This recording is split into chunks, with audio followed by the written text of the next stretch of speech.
নমস্কার প্রিয় দর্শকবৃন্দ, আজকের আলোচনাটি এক গভীর আধ্যাত্মিক প্রশ্ন নিয়ে।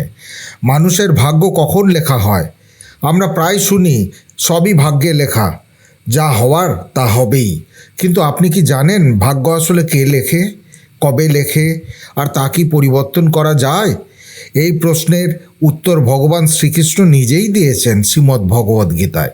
শ্রীকৃষ্ণ বলেন, কর্মণ্যেবাধিকারস্তে মা ফলেষু কদাচন, অর্থাৎ তোমার অধিকার শুধু কর্মে, ফলের উপর নয়। এখানেই লুকিয়ে আছে ভাগ্যের মূল রহস্য। ভাগ্য তখনই লেখা হয় যখন তুমি কাজ করো, যখন তুমি কিছু করার সিদ্ধান্ত নাও, চেষ্টা করো, তখনই তোমার ভাগ্যের কলম লিখতে শুরু করে। একটি শিশুর জন্মের সময় সে কিছুই জানে না, কোন পরিবারে জন্ম নেবে, কেমন পরিস্থিতিতে আসবে, সবই পূর্বজন্মের কর্মফল। কিন্তু সেই শিশুটি যখন বড় হতে থাকে, তার প্রতিটি চিন্তা, প্রতিটি কাজ, প্রতিটি আচরণ তার ভবিষ্যতের ভাগ্য নতুনভাবে লিখতে শুরু করে। তাই শ্রীকৃষ্ণ বলেন, যেমন চিন্তা তেমনই গতি, তুমি যেমন ভাবো তেমনই তোমার জীবন এগোয়। তোমার ভাগ্য তোমার চিন্তা ও কর্মের প্রতিফলন। একটি ছোট্ট গল্প শোনায়। দ্বারকায় এক ব্রাহ্মণ প্রতিদিন ভগবান শ্রীকৃষ্ণের প্রাসাদে যেতেন। তিনি একদিন প্রশ্ন করলেন, প্রভু, আমার ভাগ্যে কি লেখা আছে? শ্রীকৃষ্ণ মৃদু হেসে বললেন, তুমি নিজের ভাগ্য নিজের হাতে ধরে রেখেছ, কিন্তু তা দেখতে পাচ্ছ না। ব্রাহ্মণ অবাক হয়ে বললেন, কিভাবে প্রভু? শ্রীকৃষ্ণ বললেন, তোমার আজকের কাজ, আজকের আচরণই আগামী দিনের ফল তৈরি করছে। যেমন তুমি আজ ভগবানের নাম স্মরণ করছো, তখনই তোমার জীবনে শান্তি আসছে। যদি তুমি অন্যায় করো, তবে তোমার ভাগ্য তেমনই ফল দেবে। এই কথার মধ্যেই লুকিয়ে আছে ভাগ্যের গভীরতম সত্য। ভাগ্য কোনো বাইরের শক্তি নয়, এটি আমাদের অন্তরের প্রতিফলন। ভাগ্য কখন লেখা হয়? যখন তুমি ভালো কিছু করতে মনস্থ করো, যখন তুমি ভুল কাজ থেকে সরে এসে সৎ পথে চলতে শুরু করো, যখন তুমি অন্যকে কষ্ট না দিয়ে নিজের কর্তব্য পালন করো, সেই মুহূর্তেই তোমার ভাগ্য বদলাতে শুরু করে। শ্রীকৃষ্ণ বলেন, যে মানুষ নিজের কর্তব্যে অটল থাকে, ঈশ্বর তাকে কখনো ত্যাগ করেন না। অর্থাৎ ভাগ্যকে বদলাতে হলে দরকার নিষ্ঠা, ধৈর্য ও ঈশ্বরের প্রতি বিশ্বাস। বন্ধুরা, অনেকেই বলেন সব কিছু নির্ধারিত, আমরা কিছুই করতে পারি না। কিন্তু ভগবান শ্রীকৃষ্ণ বলেন, নিয়তি স্থির নয়, এটি পরিবর্তনশীল। তুমি যদি অলস হও, তবে তোমার ভাগ্যও নিস্তেজ হবে। তুমি যদি পরিশ্রমী, সৎ এবং ভক্তিপূর্ণ হও, তবে তোমার জীবনে সাফল্য আসবেই। কারণ ঈশ্বর নিজেই পথ তৈরি করেন। ভাগ্য শুধু কপালে নয়, ভাগ্য লেখা হয় মন ও হৃদয়ের কাগজে। তুমি যেমন ভাবো তেমনই কাজ করো। তোমার কাজের মধ্যেই ঈশ্বর লুকিয়ে আছেন। তুমি যদি কর্মের মধ্যে ভগবানের স্মরণ রাখো, তবে তোমার প্রতিটি পদক্ষেপই হবে পুণ্যের পথ। ভগবান শ্রীকৃষ্ণ আরও বলেন, যে আমায় সর্বদা স্মরণ করে, আমি তার রক্ষক হয়ে যায়। অর্থাৎ যে ভক্ত ভগবানের নাম অন্তরে রাখে, তার ভাগ্য ঈশ্বর নিজে লেখেন। তার জীবনে বাধা এলেও সেই বাধায় পরিণত হয় আশীর্বাদে। তাই শ্রীকৃষ্ণ শেখান, ভাগ্যের উপর নয়, কর্মের উপর বিশ্বাস রাখো। কারণ ঈশ্বর কর্মফল দেন, কিন্তু কর্ম আমরা তৈরি করি। ভাগ্য পরিবর্তনের তিনটি স্তম্ভ হলো: 1. শুদ্ধ চিন্তা, 2. সৎকর্ম, 3. অটল বিশ্বাস। যখন এই তিনটি একত্রিত হয়, তখনই মানুষ নিজের ভাগ্য গড়তে সক্ষম হয়। যে মানুষ অন্যের মঙ্গল কামনা করে, যে দান করে, ক্ষমা করে ও ভক্তি করে, তার জীবনে অশুভ শক্তি কখনোই স্থায়ী হতে পারে না। যে নিজের কর্তব্য পালন করে, সে ঈশ্বরের প্রিয়। অর্থাৎ যিনি নিজের জীবনের দায়িত্ব নেন, যিনি ভাগ্যের অজুহাত না দিয়ে এগিয়ে যান, তিনি সত্যিকারের ভগবানের ভক্ত। তাই প্রিয় দর্শক, তুমি আজ যেভাবে ভাবছো, করছো, তাতেই লেখা হচ্ছে তোমার আগামী দিনের ভাগ্য। তুমি যদি প্রতিদিন সকালে ভগবানের নাম স্মরণ করে সৎ পথে কাজ শুরু করো, তবে দেখবে ধীরে ধীরে জীবনের পথ উজ্জ্বল হয়ে উঠছে। কারণ ভাগ্যলিপি লিখেন সেই হাতি যে কর্মে ভক্তি মেশায়। ভাগ্যের চেয়ে শক্তিশালী হলো ভগবানের কৃপা। তোমার বিশ্বাসই তোমার ভবিষ্যৎ। তাই আজ থেকেই শুরু করো নতুন পথ চলা, ভক্তি, কর্ম ও সত্যের পথে। শ্রীকৃষ্ণ গীতায় এক অন্যরকম সত্য প্রকাশ করেছেন। তিনি বলেন, কর্মণ্যে বাধিকারস্তে মা ফলেষু কদাচন, অর্থাৎ তোমার অধিকার শুধু কর্মে, ফলের উপর নয়। এই একটি বাক্যেই ভগবান শ্রীকৃষ্ণ ভাগ্যের রহস্য খুলে দিয়েছেন। ভাগ্য লেখা হয় তখনই যখন আমরা কাজ করি, কারণ ভাগ্য কোনো জাদু নয়, ভাগ্য হলো আমাদেরই কর্মের ফল। একজন কৃষক যদি বীজ না বোনে তবে সে কখনো ফসল পাবে না, কিন্তু যদি সে নিষ্ঠা নিয়ে পরিশ্রম করে তবে তার ভাগ্য নিজেই তার হাতে লেখা হয়ে যায়। তেমনি ভগবান শ্রীকৃষ্ণ বলেন, যে মানুষ কর্ম করতে জানে সে নিজের ভবিষ্যৎ নিজেই গড়ে। ভাগ্য কখন লেখা হয়?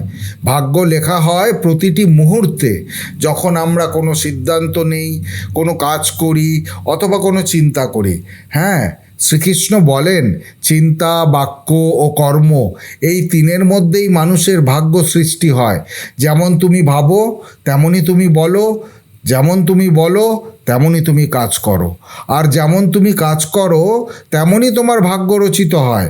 ভগবান শ্রীকৃষ্ণ আরও বলেন, যে মানুষ নিজের কর্মে ভগবানের নাম ও ভক্তি যুক্ত করে তার ভাগ্যে কখনো অন্ধকার হয় না, কারণ যে ভক্ত হৃদয় দিয়ে কাজ করে তার জীবনকে ঈশ্বর নিজেই পরিচালনা করেন। তাই তিনি বলেন, যে আমায় ভক্তি সহকারে স্মরণ করে আমি তার হৃদয়ে অবস্থান করি। অর্থাৎ ঈশ্বর সেই হৃদয়ে বাস করেন যেখানে ভক্তি ও সত্যতা আছে।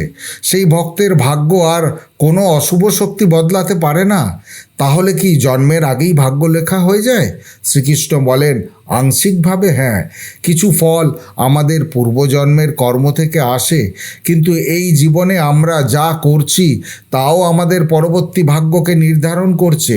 অর্থাৎ ভাগ্য স্থির নয়, এটি চলমান নদীর মতো, যা আমাদের কর্মের স্রোতে পরিবর্তিত হয়। তুমি যদি আজ পরিবর্তন চাও তবে তোমার আজকের কর্মই হবে আগামী দিনের ভাগ্য। তুমি যদি সততা, পরিশ্রম, ভক্তি আর শুভ চিন্তা দিয়ে জীবন চালাও তবে তোমার ভবিষ্যৎ আলোকিত হবেই।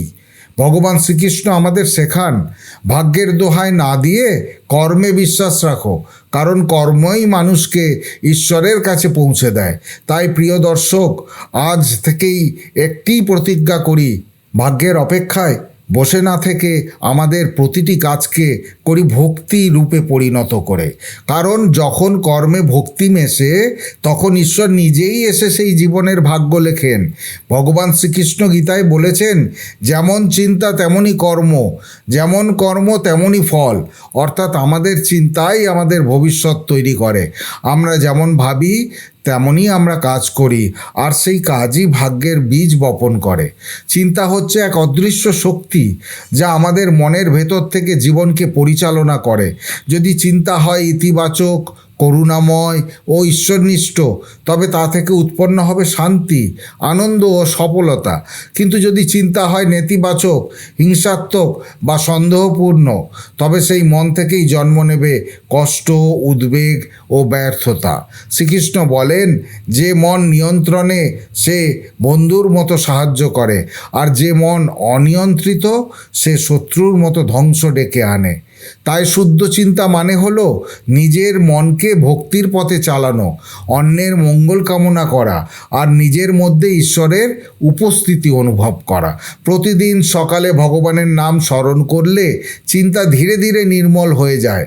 যখন চিন্তা শুদ্ধ হয় তখন ভাগ্যের দিকও শুভের দিকে ঘুরে যায়। সৎকর্ম অর্থাৎ ন্যায় ও কর্তব্য অনুযায়ী কাজ করা। শ্রীকৃষ্ণ অর্জুনকে গীতায় বলেছেন, নিজের কর্তব্য পালন করাই শ্রেষ্ঠ, অন্যের কাজ অনুকরণ বিপজ্জনক। সৎকর্ম মানে শুধু ভালো কাজ নয়, বরং সেই কাজ যা ভগবানের ইচ্ছা অনুযায়ী, যা হৃদয়কে শান্তি দেয় আর সমাজকে কল্যাণ দেয়। একজন মানুষ যখন সত্যের পথে কাজ করে, যখন অন্যকে কষ্ট না দিয়ে নিজের দায়িত্ব পালন করে, তখন সে নিজের কর্মফলকে আলোকিত করে। ভগবান বলেন, যে মানুষ নিঃস্বার্থভাবে কর্ম করে আমি তার মধ্যেই বিরাজ করি। অর্থাৎ ভাগ্য পরিবর্তনের মূল চাবিকাঠি হলো সৎকর্ম। যে কাজের মধ্যে ভগবানের নাম থাকে সেই কাজই পুণ্য। যে কাজ ভয় বা লোভে করা হয় সেই কাজই দুঃখের কারণ। তাই কর্ম করো নিষ্ঠা ও ভক্তি দিয়ে, কিন্তু ফলের আশা ছেড়ে দাও, কারণ ফল ঈশ্বরের হাতে, কিন্তু কর্ম তোমার হাতে। অটল বিশ্বাস, এই বিশ্বাসই মানুষকে বিপদের মধ্যে স্থির রাখে। শ্রীকৃষ্ণ বলেন, যে আমাকে সম্পূর্ণভাবে বিশ্বাস করে আমি তার রক্ষক হয়ে যাই। বিশ্বাস মানে অন্ধভক্তি নয়। বিশ্বাস মানে হলো যখন পৃথিবী কাঁপছে তখনও তুমি জানো যে ঈশ্বর তোমার পাশে আছেন। অটল বিশ্বাস মানে সেই ভরসা যা দুর্দিনেও টলে না, সন্দেহে ভাঙে না। যখন জীবনে সব পথ বন্ধ মনে হয় তখন শ্রীকৃষ্ণের ভক্ত হয়ে বলুন, প্রভু তুমি জানো তোমার ইচ্ছাতেই আমার মঙ্গল। এই বিশ্বাসই মানুষকে ভয় থেকে মুক্ত করে, চিন্তা থেকে মুক্ত করে আর ঈশ্বরের করুণায় ভরিয়ে তোলে। শ্রীকৃষ্ণের মতে, যে মানুষের মধ্যে আছে শুদ্ধ চিন্তা, যে করে সৎকর্ম আর যার বিশ্বাস অটল, ঈশ্বর নিজেই তার ভাগ্যের রক্ষক হয়ে ওঠেন। তখন ভাগ্য আর শুধু একটি লেখা নয়, তখন ভাগ্য হয়ে যায় একটি আশীর্বাদ। তাই প্রিয় দর্শক, ভাগ্য বদলাতে হলে প্রথমে বদলাও তোমার চিন্তা, তারপর তোমার কর্ম, আর তারপরে তোমার বিশ্বাসকে করো অটল। কারণ ঈশ্বর সেই হৃদয়কে কখনোও ত্যাগ করে না যেখানে চিন্তা, কর্ম ও বিশ্বাস সবই তার নামে নিবেদিত। বন্ধুরা, পুরাণ নাও ইউটিউব চ্যানেলের এই ভিডিওটি আপনাকে সমৃদ্ধ করলে সম্পূর্ণ শ্রদ্ধার সাথে কমেন্টে জয় শ্রীকৃষ্ণ লিখতে ভুলবেন না। আজ ভিডিও এখানেই শেষ করলাম। সকলে ভালো থাকুন, সুস্থ থাকুন। দেখা হবে পরের ভিডিওতে।